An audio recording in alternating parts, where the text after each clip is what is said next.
I sort of had this realization about myself.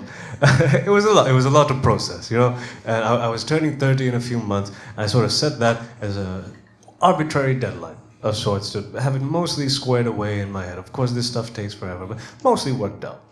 You know, because I do feel like, you know, like there's no need to set a deadline, but I do feel like a lot of this, you know, working out your stuff and finding yourself and all that is real cute when you're in your 20s. But when you're a 30-something-year-old man, people don't have time for that shit. Of course, I still have a few years, but I wanted to get ahead of it. You know, I didn't want to leave it alone, forget about it, and then end up at the 70-year-old at an ayahuasca ceremony, going around telling people how I'm trying to meet God, and have a shaman tell me that it's like, wait, 5 to 10 years, you'll meet God. He's waiting for you. You didn't have to come to Peru for this.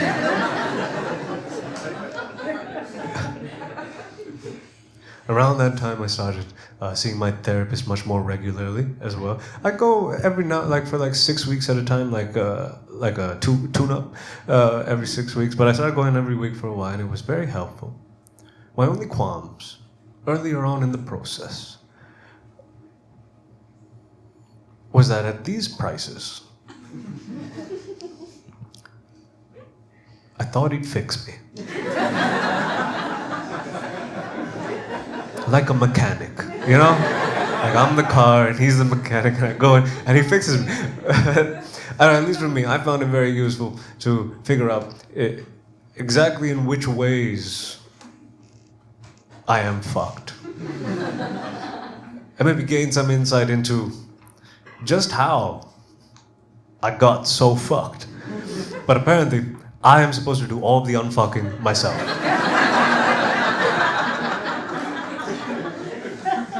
Is much less a mechanic and more IKEA for your emotions.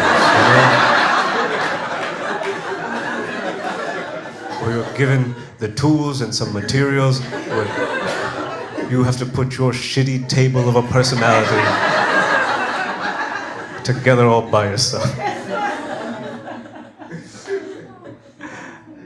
I started around that time trying to generally get my life together. You know, I was quite a sedentary person, and I started trying to exercise more. I remember I signed up for boxing classes and yoga classes at the same time, because I wanted the full spectrum. And I remember being so much more nervous for the boxing classes. And in hindsight, I really didn't need to be. I remember I went, and it was such a nice, welcoming vibe. Everyone was very eager to help a new person. It was a real community sort of feeling. And then I went to the yoga classes.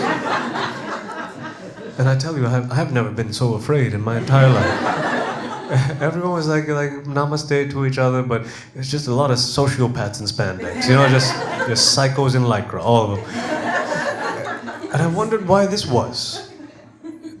And the only thing I think from the people I met, at least, the people at the boxing classes, pretty chill. They were just there to blow off some steam and get some exercise and maybe get better at boxing.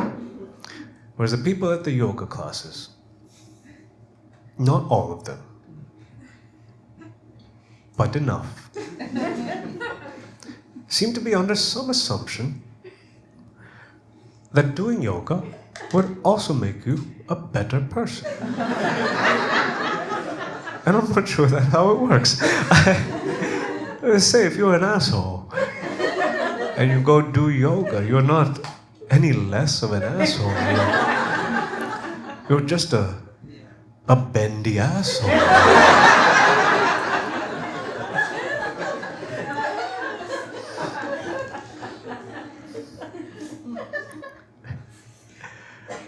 I also started looking into like general, I don't know, like there's a lot of this personal development, self-help stuff on the internet lately, and some of it I found genuinely helpful. I did draw the line, however, at cold showers.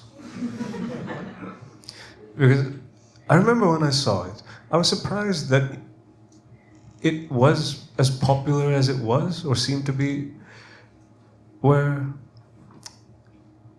No one else finds this disrespectful to poor people?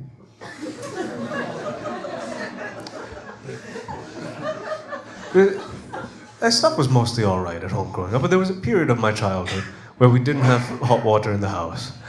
And the idea of recreating that feeling for the sake of optimizing my morning felt a bit grotesque, you know?